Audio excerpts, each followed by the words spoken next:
নমস্কার, দেখছেন Kolkata TV digital এবং আপনাদের সঙ্গে রয়েছে আমি শুভাঙ্গী।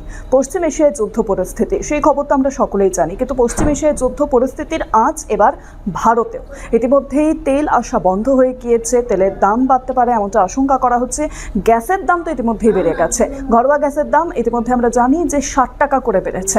এবং পাশাপাশি কেন্দ্রের তরফে বলা হয়েছিল যে 21 দিন অন্তর করা যাবে গ্যাস বুকিং, কিন্তু এই মুহূর্তে যা জানা যাচ্ছে কেন্দ্রের তরফে স্পষ্টত জানিয়ে দেওয়া হয়েছে 21 দিন নয় 25 দিন অন্তর করা যাবে এবার গ্যাস বুকিং। জানিয়ে ইতিমধ্যেই একাধিক সংশয় তৈরি হয়েছে, কারণ এখনো পর্যন্ত কলকাতায় তার আঁচ না পড়লেও বেশ কিছু রাজ্যে যেমন মুম্বাই, বেঙ্গালুরু, দিল্লি এইসব জায়গায় কিন্তু একটা সংকটের মুখোমুখি হতে দেখা যাচ্ছে রেস্তোরাঁর কর্তৃপক্ষদের। হয়তো কিছুদিন পর রেস্টুরেন্ট বন্ধ হয়ে যেতে পারে, একটাই কারণে তো গ্যাস সিলিন্ডারের সরবরাহ একেবারেই কমে আসছে এবং 21 দিন নয় 25 দিন অন্তর তা নিয়ে একটা প্রশ্ন উঠছে।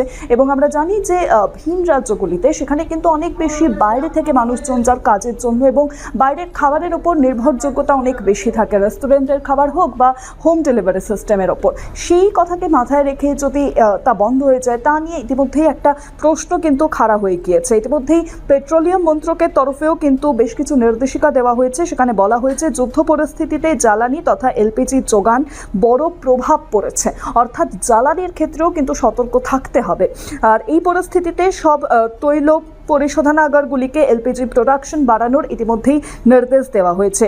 সংকটের পরিস্থিতিতে সবাই যাতে সমানভাবে সিলিন্ডার পায় তার জন্য 21 দিন অন্তর গ্যাস বুকিং করার সিদ্ধান্ত নিয়েছিল কেন্দ্র, কিন্তু এই মুহূর্তে কেন্দ্রের তরফে বলা হয়েছে 21 দিন নয় 25 দিন অন্তর, কারণ ইরানের তরফে বন্ধ করা হয়েছে হরমুজ প্রণালী এবং হরমুজ প্রণালী বন্ধ থাকায় তারা কিন্তু স্পষ্টত ইরান জানিয়ে দিয়েছে যে হরমুজ প্রণালী থেকে কোনো রকম তেলের জাহাজ তারা আসতে দেবে না, দেখলেই তা আগুন ধরিয়ে দেবে। রাশিয়া থেকে ইতিমধ্যেই আমেরিকা ছাড়পত্র দিয়েছে 30 দিনের জন্য সেখান থেকে তেল কিনতে পারে, কিন্তু সেটা কতটা প্রভাব ফেলবে ভারতীয় বাজারে তা নিয়ে একাধিক প্রশ্ন উঠছে। যদিও কেন্দ্রের তরফে বলা হচ্ছে যে তেল মজুত রয়েছে, কিন্তু গ্যাসের যে যোগান খামটি দেখা যাচ্ছে তা নিয়ে একাধিক প্রশ্ন উঠছে। ইতিমধ্যেই দাম বেড়েছে, আর কতটা দাম বাড়বে?